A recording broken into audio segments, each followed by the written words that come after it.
The way the AFC North looks is kind of interesting.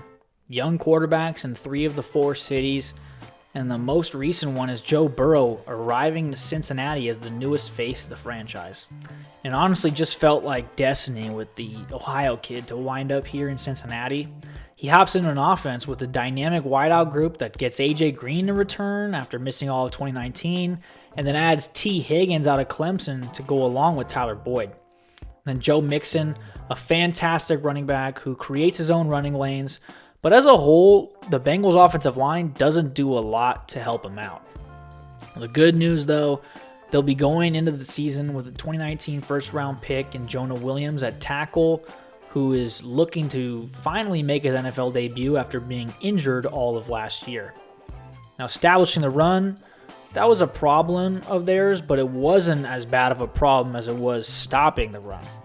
They were the worst run defense in the league last year, but knowing they'd have a rookie quarterback on a cheap deal, they spent some good money reshaping their defense by signing DJ Reader to join a defensive line that already includes Carlos Dunlap and Geno Atkins.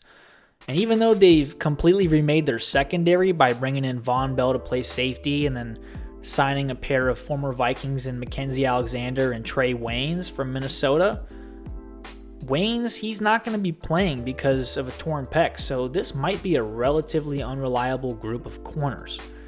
So there are some games to be excited for, though, if you're a Bengals fan and a football fan in general. Week 11 in Washington, you got the number 1 overall pick in Joe Burrow versus the number 2 overall pick in Chase Young. And then in Week 13, it's the draft class's top 2 quarterbacks, Burrow versus Tua in Miami, which by that time I'm thinking Tua is the guy. So I do expect the Bengals to be an improved offense in 2020 that can compete against teams. But at the end of the day, the talent and physicality of this AFC North and their opponents they're going to have, likely too much to overcome in 2020 to the point that it will very obviously be 5 straight years of missing the playoffs. Now, they'll be able to beat Jacksonville in Week 4. They will have improved by Week 12 enough to be able to win a home game against the Giants in Week 12. And then my fun win of the year is a pick in Week 15, a home win against the Steelers on Monday night. It's a division game, and why can't they win that? They can do it. Those wins right there put them at 3-13, which is 1 win better than what they were last year. And I think that keeps Ohio area football fans excited about what's in store. And then elsewhere in Ohio, you got the Cleveland Browns. And last preseason, the Browns, they were that popular, very sexy pick to win the AFC North with all their firepower they had. And though it was should have been obvious before it happened, it never materialized into wins because Cleveland's influx of weapons and incompetence at head coach in 2019 just created confusion around their offensive identity. Even though it was Nick Chubb averaging 4.8 yards per carry, leading the league in yards up until the last week of the season. So, new head coach Kevin Stefanski, I do think he changes things a little bit. He seems to be really serious about implementing a power running scheme around the skill sets of Chubb and Hunt, and they even brought in a fullback to make things easier. Then they signed Austin Hooper, so between him and David Njoku and the other tight ends on this roster, expect more 2 tight end personnel groupings that leave probably Odell Beckham and Jarvis Landry both on the field as the 2 wide receivers.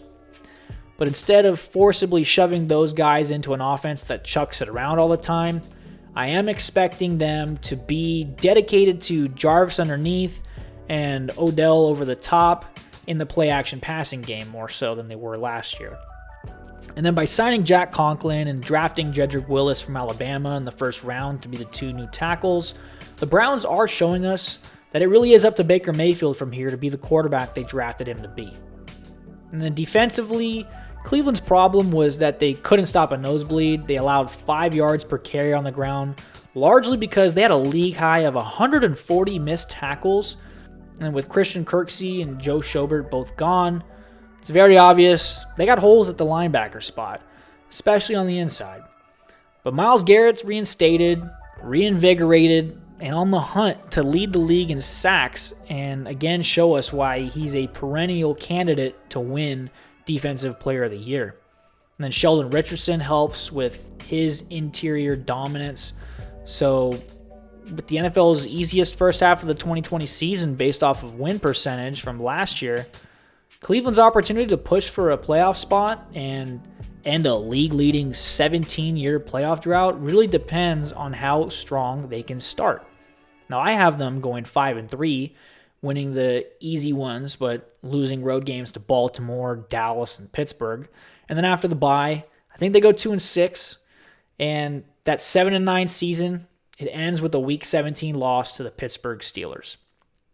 Now, the fact that this Pittsburgh team managed to win 8 games with Devlin Hodges and Mason Rudolph at quarterback tells me 2 things. Number 1, 2019 was Mike Tomlin's most impressive year as a coach. And number 2, the defense is elite.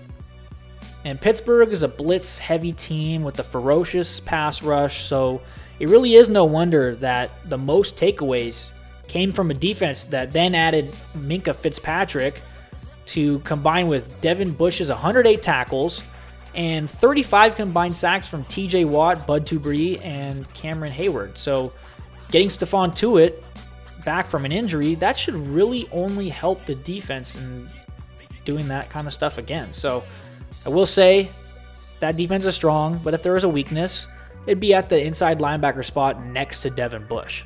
And if the Steelers can't get decent production from whoever it is they call upon to step up, it could mean a lot more nickel defenses from Pittsburgh.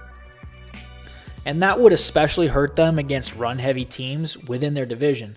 So can they put up a repeat performance on defense in 2020? And does a little help from a healthy Big Ben put an end to a 2-year playoff drought? Well, Juju Smith-Schuster and James Conner are certainly hoping that, because those two went off for career years in 2018, but Big Ben's elbow injury definitely slashed their productivity big time last year. So, I don't know, maybe they'll improve and the Steelers look like a really good team. They do have the easiest final 8 games in 2020 based off win percentage, 391. That should be really easy for them to take care of business there. So if they play up to their full potential, I mean, I think they could take it down to the wire with Baltimore for the number 1 spot in the North. But I do think they finish just behind the Ravens in second place. I just look at the Ravens and ask myself, what happens when a 14-2 team with the reigning MVP and the league's best rushing attack bring in almost everybody back from last year and follow it up with the NFL's easiest schedule? I mean, you'd have to assume it means more dominance is on the way. And just how dominant was Baltimore's ball control offense? Well, for starters, the Ravens had 5 scoring drives of at least 9 minutes last year, and no other team in the league had more than 1.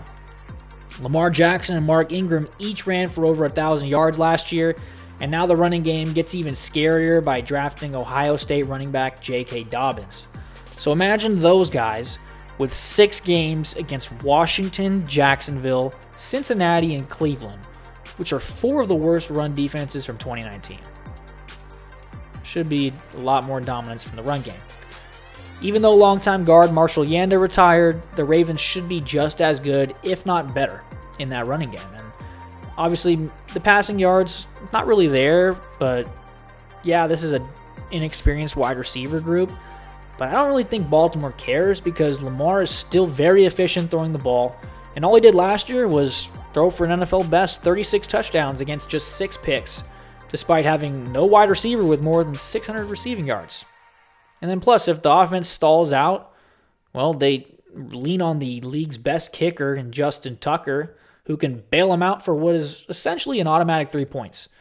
So then on the other side of the ball, the Ravens' top 5 defense last year, it will look a little bit different. Earl Thomas is gone, but they didn't cut him without a good reason. Their secondary is still outstanding, and it was actually Chuck Clark who led this Ravens team in tackles, playing the safety position opposite of Thomas. They're going to need to do a better job of sacking the quarterback, but bringing in Calais Campbell should help. They will be leaning on some young linebackers as well, but I think LSU's Patrick Queen going to the Ravens late in the first round was another one of the steals, and I think he thrives in Baltimore's defense to the point that winning this year's Defensive Rookie of the Year could be a possibility for him.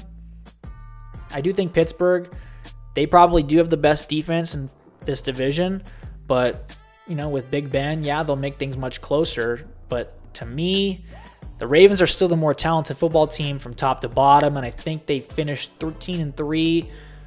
I'll say there are 3 losses at the hands of Kansas City in Week 3, the Titans in Week 11, and then Pittsburgh in Week 12 on Thanksgiving.